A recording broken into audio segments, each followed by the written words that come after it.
Hello student. तो domain और range हम लोग देख चुके हैं। अब हम लोग देखेंगे टाइप्स ऑफ फंक्शंस। तो टाइप ऑफ फंक्शंस के अंदर सबसे पहले हम लोग पढ़ लेते हैं मॉड्यूलस फंक्शन के बारे में, क्योंकि ये बहुत ही इम्पोर्टेंट और थोड़ा सा कॉम्प्लिकेटेड फंक्शन है। तो इसके बारे में अगर हम लोग डिटेल से स्टडी करेंगे, इसका कंसेप्ट समझेंगे, तो मॉड वाले फंक्शन से रिलेटेड कभी भी हम लोगों को कुछ प्रॉब्लम सॉल्व करने में दिक्कत नहीं होगी। ओके, तो चलो सबसे पहले हम लोग डेफिनेशन की बात कर लेते हैं। तो जैसे कि सपोज करो एफ ऑफ एक्स इज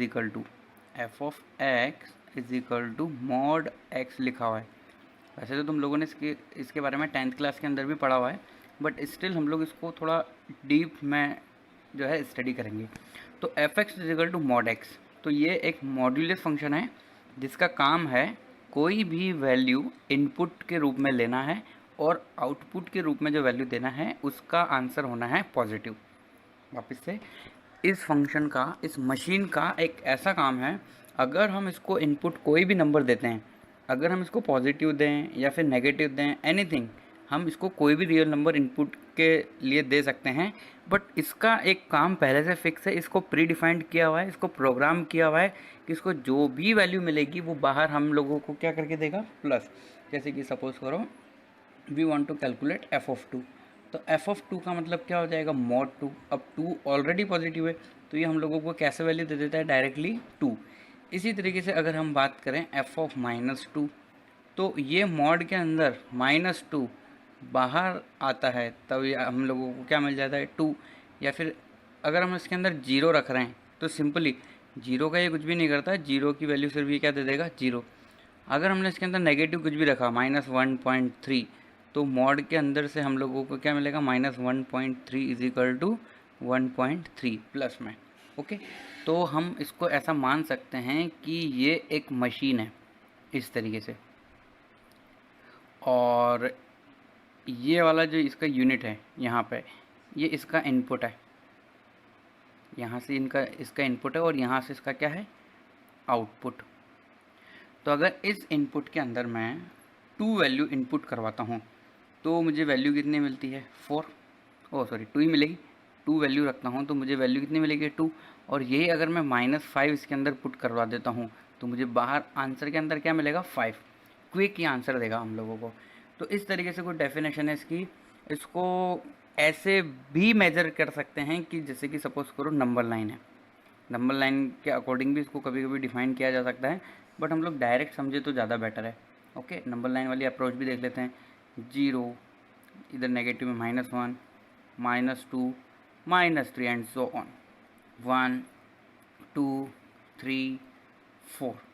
तो मॉड को हम लोग ऐसा भी बोल सकते हैं, डिस्टेंस फ्रॉम ओरिजिन। सपोज करो नंबर लाइन पे हम लोग हैं 3 पे, x इज इक्वल टू 3 पे, तो 0 से 3 कितनी डिस्टेंस हुई, 1, 2, 3 ना। इसलिए हम लोग मॉड 3 की वैल्यू जो है वो कितना लिख देते हैं, 3।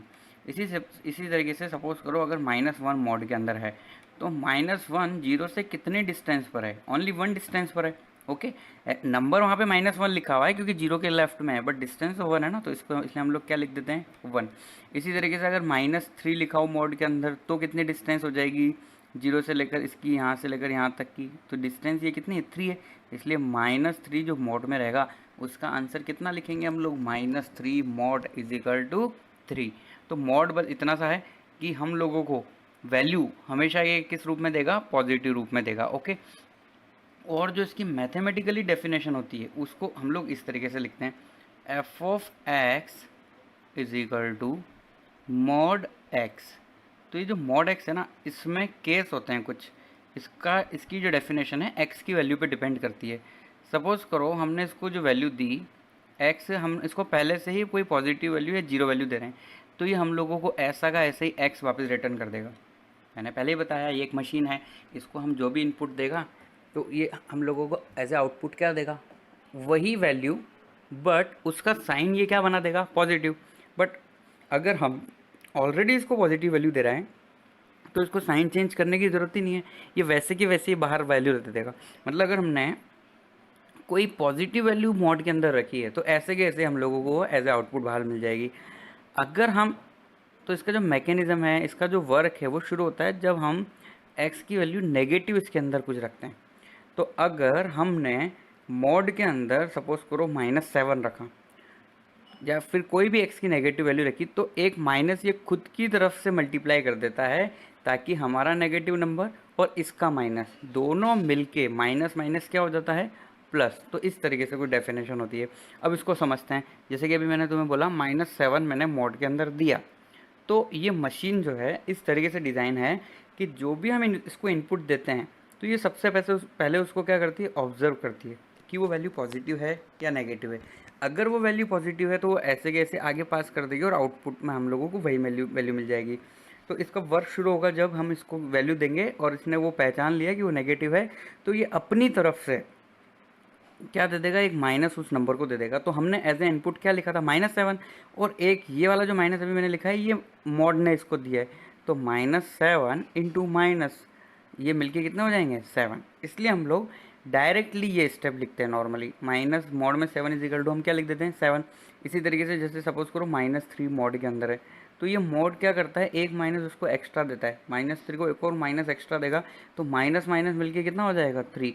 तो इस तरह से हमने समझा कि नेगेटिव नंबर को, पॉजिटिव नंबर को ये किस मैकेनिज़्म पे बनाता है पॉजिटिव। ओके, तो ये तो हो गया हम लोगों का सिंपली डेफिनेशन। अभी हम लोग देख लेते हैं इसका डोमेन, रेंज और ग्राफ के बारे में। तो f of x is equal to mod x। अब देखो यहाँ पे हमने डोमेन पहले ही डिस्कस किया हुआ है। तो डोमेन जब हम लोगों ने डिस्कस किया था तो मैंने तुम लोगों को बताया था कि डोमेन कैलकुलेट करते टाइम हम लोगों को कुछ बातों का ध्यान रखना होता है, जैसे कि कुछ डिवाइड में नहीं लिखा हुआ होना चाहिए, कुछ अंडर रूट में नहीं लिखा हुआ होना चाहिए। ओके, कुछ ऐसी वैल्यू x की हम लोग नहीं ले सकते जिसकी वजह से फंक्शन क्या हो जाए, अनडिफाइंड। अब देखो अगर हम इसको देखें मॉड x को, तो x की जगह हम कोई भी रियल नंबर रख सकते हैं, इसलिए हम लोग इसकी जो डोमेन है वो बोलते हैं r। Domain is equal to minus infinite से plus infinite any value we can put in mod, या फिर हम इसको क्या भी बोल सकते हैं, रियल नंबर। आर, आर क्या होता है, रियल नंबर। क्लियर। तो इसकी डोमेन तो है कि x की वैल्यू कुछ भी रख दो, बट अभी अभी हम लोगों ने इस मशीन के बारे में बात करी। देखो फंक्शन मतलब मशीन, मशीन हो या फंक्शन हो, जो हमने उसको काम सिखा दिया वो वैसे के वैसे ही करेगा। जैसे कि सपोज करो कैलकुलेटर है, अगर हमने उसमें प्लस यूज़ किया है तो वो हमें प्लस करके देगा ना, मल्टीप्लाई करके तो देगा नहीं। तो मॉड है, उसके अंदर कुछ भी वैल्यू हम रखेंगे तो वो हमें क्या करके दे देगा, पॉजिटिव वैल्यू करके दे देगा। तो पॉजिटिव करके दे देगा मतलब इसका आउटपुट कभी भी नेगेटिव तो नहीं होगा। ओके, तो सिर्फ पॉजिटिव होगा, और जीरो भी हो सकता है, क्योंकि अगर हम x बराबर 0 रखते हैं तो हम लोगों को क्या मिलता है, 0। तो इसकी जो रेंज होती है, रेंज क्या हो सकती है इसकी, 0 भी आ सकता है। अगर हम मॉड 0 की बात करें तो 0, और वो कहाँ से कहाँ तक हो सकता है, इनफाइनाइट तक 0 आ सकता है और इनफाइनाइट तक वैल्यू आ सकती है। तो हम लोग बोल सकते हैं कि रेंज जो है मॉड फंक्शन की वो होती है r प्लस यूनियन 0। देखो अगर मैं सिर्फ r प्लस लिख दूंगा तो इसका मतलब उसके अंदर 0 इंक्लूड नहीं होगा। हम लोगों ने देखा था ना रियल नंबर के 3 part, r plus, r not, r minus. r plus मतलब 0 से infinite, all positive real number. r minus मतलब ऑल नेगेटिव रियल नंबर। और अगर 0 हम लोगों को इंक्लूड नहीं करना है तो हम उसको बोलते हैं r नॉट। अब देखो किसी भी ग्राफ के लिए सबसे पहले हम लोग फंक्शन को डिफाइन करेंगे। तो f ऑफ x जो है वो क्या है, मॉड x। तो इसकी अभी अभी हम लोगों ने जो डेफिनेशन देखी उसके अकॉर्डिंग इसको हम लोग कैसे लिख देते हैं भाई, x। अगर x जो है ग्रेटर देन इक्वल टू 0 हम लोगों ने पुट किया है तो, और अगर हम x लेस देन 0 पुट कर रहे हैं मॉड के अंदर तो ये एक माइनस एक्स्ट्रा लगा के हमें दे देगा। माइनस एक्स का मतलब कुछ लोग ये ना समझें कि मॉड होते हुए भी माइनस क्यों आ रहा है। माइनस ये तब लगा रहा है जब ये पहचान रहा है इनपुट को कि वो ऑलरेडी नेगेटिव है। क्लियर। अब देखो ग्राफ बनाने के लिए y ये जो होता है एफ एक्स को हम मानते हैं y बराबर एफ ऑफ एक्स। तो ग्राफ बनाने के लिए हम लोग वही x की कुछ वैल्यू ले लेंगे और कुछ वैल्यू किसकी ले लेंगे, y की। तो जैसे कि ये x है और ये y है, y मतलब f ऑफ x। तो जैसे सपोज करो x के अंदर मैंने -2 रखा तो y मुझे कितना मिलेगा, 2। अगर x की वैल्यू मैं -1 लेता हूँ तो y की वैल्यू कितनी मिलेगी मुझे, 1। अगर 0 लेते हैं x की वैल्यू तो इनपुट क्या मिलेगा, 0। इनपुट अगर मैं 1 लेता हूँ तो मुझे आउटपुट क्या मिलेगा, 1। और 2 पे मुझे क्या मिलेगा 2। इसी तरीके से 3 पे भी क्या मिल जाएगा 3, क्योंकि पॉजिटिव नंबर पे तो ये कुछ चेंज करेगा ही नहीं। ओके, तो अगर इसकी बात करते हैं हम लोग ग्राफ की, तो ग्राफ पेपर पे भी हम लोग डायग्राम बना सकते हैं और एक्स और वाई एक्सिस भी ड्रॉ कर लेते हैं। तो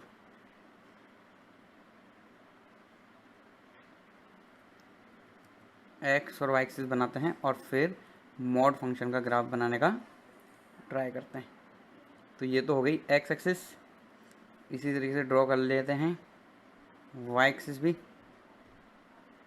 तो ये वाई एक्सिस हो गई। ओके, तो अब यहाँ पे हम लोग नंबर्स ड्रॉ कर देते हैं। अगर नंबर ड्रॉ करना स्टार्ट करेंगे, पहले एक्स एक्सिस पे ड्रॉ कर लेते हैं लगभग नंबर, जैसे कि मान लो यहाँ पे 1 ले लेते हैं, फिर उसके बाद 2, 3 एंड 4। इसी तरीके से हम लोग क्या क्या पॉइंट ले सकते हैं लेफ्ट हैंड साइड में, -1, -2, -3, -4। और वाई एक्सिस पे हम क्या क्या पॉइंट ले सकते हैं, 1,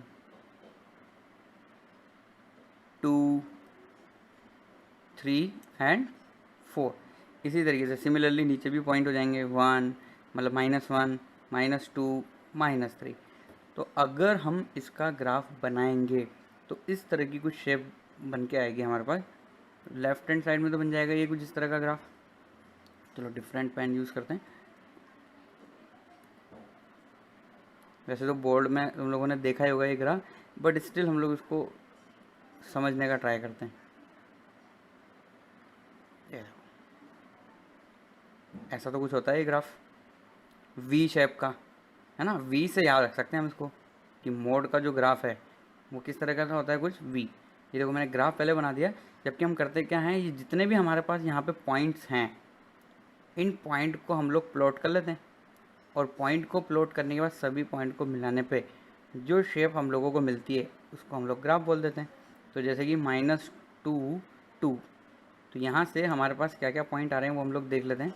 तो इधर से x की वैल्यू -2 पे 2, x इजिकल टू -2 और y इजिकल टू 2, तो ये यहाँ पे तो कहीं होगा पॉइंट इस तरीके से, ये वाला। इसी तरीके से -1, 1, -1, 1 भी ग्राफ के अंदर ही है। इसी तरीके से 0, 0, 1, 1 और 2, 2 भी इसी के अंदर ही है, 2, 2, 3, 3 भी यहीं है, कहीं है कुछ। ओके, और इधर क्या हो जाएगा -3, 3। तो ये ग्राफ होता है। अब देखो कहीं ना कहीं हम लोग ग्राफ से भी बता सकते हैं डोमेन और रेंज। जैसे कि ये एक्स एक्सिस है। अब देखो ये जो ग्राफ है ये कहाँ तक जा रहा है, इनफाइनाइट तक, इनफाइनाइट तक जाएगा। इनफाइनाइट तक जाएगा मतलब ये वाई में किधर इंक्रीज, वाई में भी ये वाला इसका पूरा पार्ट कवर कर रहा है ये, और एक्स में नेगेटिव एक्स पूरा कवर कर रहा है, तो मतलब ये इनफाइनाइट तक जा रहा है। इसका मतलब इसका ग्राफ एक्स एक्सिस के अगर मैं अकॉर्डिंग देखूँ ऐसे ऐसे ऐसे करके, तो ये कहाँ तक जाएगा, -इनफाइनाइट तक। और इसी तरीके से ये पॉजिटिव में भी कहाँ तक जाएगा, +इनफाइनाइट तक। इसलिए हम लोग देखते हैं एक्स एक्सिस में इसका ग्राफ कहाँ से कहाँ तक फैला हुआ है, -इनफाइनाइट से +इनफाइनाइट। एक्स एक्सिस का जितना पार्ट ग्राफ कवर करता है वो उसकी होती है डोमेन, और वाई एक्सिस का जितना पार्ट कवर करता है ग्राफ वो होती है उसकी रेंज। तो देखो ये वाला जो पोर्शन है, ये वाला जहाँ पे ये हो रहा है, तो ये कौन सा पार्ट है, वाई का नेगेटिव पोर्शन है। ये वाई के नेगेटिव पोर्शन में इधर भी कहीं ग्राफ नहीं है, इधर भी कहीं ग्राफ नहीं है। इसका मतलब रेंज के अंदर वाई का नेगेटिव हिस्सा नहीं है। और रेंज का मतलब ही होता है वाई की वैल्यू, वाई की वैल्यू का मतलब एफ एक्स की वैल्यू, एफ एक्स की वैल्यू मतलब all the possible value of F x. तो नेगेटिव नहीं आ रहा, तो ये कहाँ से स्टार्ट हो रही है, वाई में वैल्यू आना 0 से, और ये 0 से आना कहाँ से स्टार्ट होकर कहाँ तक जा रही है, इनफाइनाइट तक। इसलिए हम लोग इस फंक्शन की जो रेंज है वो रेंज कहाँ से कहाँ तक बोल देते हैं, 0 से इनफाइनाइट तक। तो हम लोग क्या बोल देते हैं, रेंज 0 से इनफाइनाइट तक फंक्शन की। वो इसलिए क्योंकि इसका ग्राफ जो है वो वाई की सिर्फ पॉजिटिव डायरेक्शन में ही है, एक्स नेगेटिव डायरेक्शन में उसका ग्राफ है नहीं। ओके, अब हम लोग मॉड फंक्शन के बारे में देखते हैं कि ये तो हम लोगों ने सिर्फ मॉड एक्स के बारे में पढ़ा है। अगर मॉड एक्स से हट के कुछ फंक्शन आ जाए तो हम उसको किस तरीके से करते हैं। तो ओपनिंग मॉड के बारे में हम लोग पढ़ते हैं। जैसे कि सपोज करो किसी ने बोला example f of x is equal to x-1, ये है मॉड में। हमेशा मॉड x हो ऐसा ज़रूरत नहीं है, थोड़ा सा चेंज हो सकता है। तो अगर मॉड x-1 लिखा हुआ है तो हमें क्या करना है तो यहाँ पे सबसे पहले वैल्यू पुट कर करके देखते हैं सबसे पहले हम लोग, ठीक है।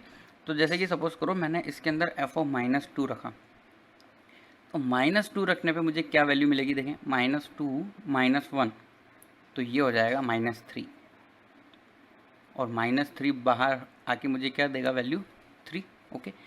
इसी तरीके से अगर इसके अंदर मैं एफ ऑफ -1 रखता हूँ तो देखें मुझे क्या मिलता है, -1 -1 इज इक्वल टू -2 हो जाएगा मॉड के अंदर, और -2 बाहर आके हमें वैल्यू कितनी देगा 2, क्लियर। अगर मैं इसके अंदर 0 रखता हूँ तो क्या मुझे वैल्यू लास्ट वाले मॉड x की तरह 0 वैल्यू मिलेगी, लेट्स सी 0 -1, इसका मतलब हो रहा है ये -1 मॉड के अंदर, और -1 मॉड के अंदर मतलब 1, तो देखो एफ ऑफ 0 जो है वो कितना नहीं है, 0 नहीं है।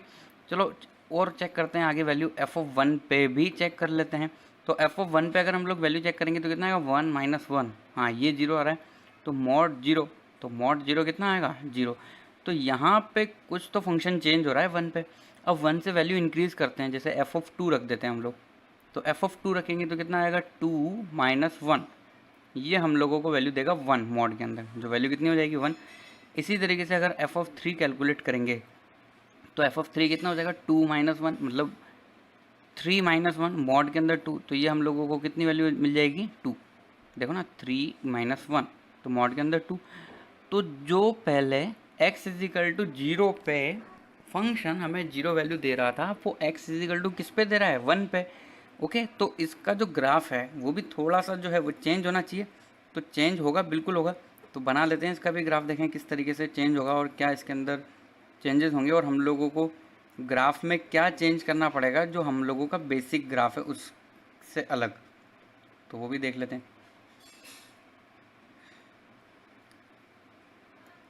तो देखो ये एक फंक्शन का जो ग्राफ है मॉड x -1 का, अगर हम यहाँ पे पॉइंट देखें कि क्या क्या पॉइंट जो है फंक्शन के अंदर आ सकते हैं, तो इसकी टेबल ड्रॉ कर लेते हैं हम, जैसे कि x की वैल्यू और फिर उसी के साथ किसकी वैल्यू y की मतलब किसकी वैल्यू f ऑफ x की, y is equal to f of x की वैल्यू। तो अगर x की वैल्यू सबसे पहले मैंने क्या लिए वही -2, और मुझे मिल क्या रहा है उससे 3, और -1 पे मुझे कितना मिल रहा है 2। इसी तरीके से 0 पे वैल्यू मिल रही है मुझे 1, और 1 पे मिल रहा है मुझे 0, 1 पे कितना मिल रहा है 0, और 2 पे मिल रहा है 1, 2 पे वैल्यू मिल रही है 1, और इसी तरीके से 3 पे वैल्यू हम लोगों को मिल रही है 2, क्लियर। तो कहीं ना कहीं फंक्शन में जो एक पॉइंट है वो क्या है 0,1, 0,1 यही है। तो 0 तो कहाँ पे होगा, अच्छा एक और हम लोगों ने जब 1 रखा तो उसमें हम लोगों को कितना मिल रहा है 1,0, तो ये दोनों पॉइंट बहुत इंपॉर्टेंट है। तो अगर इस ग्राफ के अंदर हम लोग ड्रॉ करते हैं पॉइंट, तो ये 1 2 3 एंड 4, -1 -2 -3 -4, इसी तरीके से 1 2 3 -1 -2 -3। तो -2,3 के लिए हम कहाँ जाएंगे, -2,3 कहीं तो यहाँ पे पॉइंट होगा -2,3। इसी तरीके से -1,2 -1,2, देखो ये 1 2 3, तो -1 लेफ्ट में और 2 ऊपर, तो ये ग्राफ यहाँ पे कहीं पॉइंट होना चाहिए, ओके। अब 0 पे कितना है 1, मतलब x इज इक्वल टू 0 पे y इज इक्वल टू कितना है 1, तो यहाँ पे पॉइंट होगा ये x y एक्सिस पे, ये पॉइंट तो प्लॉट करना आना चाहिए हम लोगों को। इसी तरीके से नेक्स्ट पॉइंट क्या है 1,0, नेक्स्ट पॉइंट है 2,1, मतलब x इज इक्वल टू 2 पे y इज इक्वल टू 1 की वैल्यू कितनी है 1। इसी तरीके से 3 पे ही आ रहा है 2, 3 पे, तो x इज इक्वल टू 2 पे y इज इक्वल टू कितना आ रहा है 3 कुछ आ रहा है, तो यहाँ पे। तो अगर इन सब पॉइंट को मैं ड्रॉ कर देता हूँ, मिला देता हूँ, तो हम लोगों को फाइनल जो है ग्राफ मिल जाएगा। तो इस तरह का कुछ फंक्शन आएगा, देखो शेप वही है v, बट वो जो उसका कॉर्नर पॉइंट है इस बार कहाँ है वो 1,0 पे, क्लियर। तो इसकी फंक्शन की डोमेन और रेंज में कुछ चेंज नहीं हुआ है, सिर्फ चेंज हुआ है तो किस में चेंज हुआ है इसका ग्राफ में, और इसकी डेफिनेशन में भी चेंज होगा। अब डेफिनेशन में कैसे चेंज होगा वो भी हम लोग देख लेते हैं। तो देखो यहाँ पे ऑब्जर्व करते हैं हम लोग कुछ कुछ वैल्यू, जैसे कि सपोज करो हम लोगों ने 1 पे 1 पे देखा तो 1 पे तो ये कितना आ रहा है भाई, 0 आ रहा है। और अगर हम 1 से छोटी वैल्यू रखते हैं, 1 से ये सारी की सारी वैल्यू जो है वो क्या है, लेस देन 1 है। यहाँ पे इनपुट की मैं बात कर रहा हूँ, इनपुट की, तो ये सब की सब क्या है, लेस देन 1, लेस देन 1 हम पुट कर रहे हैं। और यहाँ पे हम लोग क्या कर रहे हैं, ग्रेटर देन 1, ग्रेटर देन 1। तो ग्रेटर देन 1 पुट करने पे हमें जो आंसर मिल रहा है वो क्या आ रहा है, पॉजिटिव मिल रहा है। और लेस देन अगर हम रख रहे हैं उसके अंदर, तो हम लोगों को मॉड के अंदर नेगेटिव मिल रही है, जिसको हमें माइनस से मल्टीप्लाई करके प्लस बनाना पड़ रहा है। तो देखो इसकी जो डेफिनेशन है ना, अगर हम ग्राफ से और जो हमने डिफाइंड किया है तो उससे हम लोग इस तरीके से लिख सकते हैं कि भाई x-1 इसको हम लोग कैसे ओपन करेंगे। तो इसको हम दो तरीके से ओपन कर सकते हैं। एक तो लिख सकते हैं हम सिर्फ ऐसा का ऐसे x-1, और एक लिख सकते हैं हम लोग -x-1। ओके, तो देखो माइनस से हम लोगों को एक्स्ट्रा कम मल्टीप्लाई करना पड़ रहा है। अगर इन सब के अंदर देखें हम, तो यहाँ पे कहीं माइनस से हमें मल्टीप्लाई करना पड़ रहा था। मतलब अगर हम लेस देन 1 वैल्यू पुट कर रहे थे, अगर हमें 1 लेस देन पुट वैल्यू कर रहे थे, तो हमें माइनस से मल्टीप्लाई करना पड़ेगा। तो हम यहाँ क्या लिखेंगे, x लेस देन 1। इसी तरीके से ये पॉजिटिव कब आ रहा है, जब x ग्रेटर देन हम पुट कर रहे हैं वैल्यू। और यहाँ पे हम लोग इक्वल भी ले लेते हैं, क्योंकि x=1 हम इसके अंदर रखेंगे तो ऑटोमेटिकली ये 0 हो जाएगा। तो देखो ये फंक्शन हम लोगों का कुछ ऐसा तो बन के आएगा, कुछ x-1 जब x greater than equal to 1 है, और ये 1 माइनस एक्स हो जाएगा अगर x लेस देन 1 है।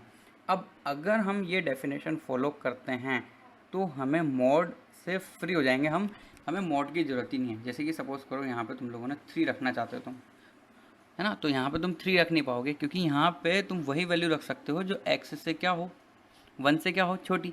और x से बड़ी वैल्यू के लिए हम लोगों को कौन सा यूज़ करना है, x-1। जैसे मैंने तुम्हें 3 बोला तो तुम कौन सा यूज़ करोगे, ऊपर वाला फंक्शन। मैंने बोला -3 रखो, तो तुम क्या पुट करोगे, x लेस देन 1 वाला पोर्शन यूज़ करोगे। तो उस अकॉर्डिंग ऑटोमेटिकली तुम लोगों को मॉड की वैल्यू मिल जाएगी। ओके, तो नेक्स्ट सेशन के अंदर हम इसको थोड़ा और ईजी बनाएंगे। इसका ग्राफ डायरेक्टली भी हम बना सकते हैं, जैसे अभी हम लोगों ने x की वैल्यू, y की वैल्यू ली, बिना x y की वैल्यू लिए बिना हम सिर्फ मॉड को देख के ही ग्राफ बना सकते हैं।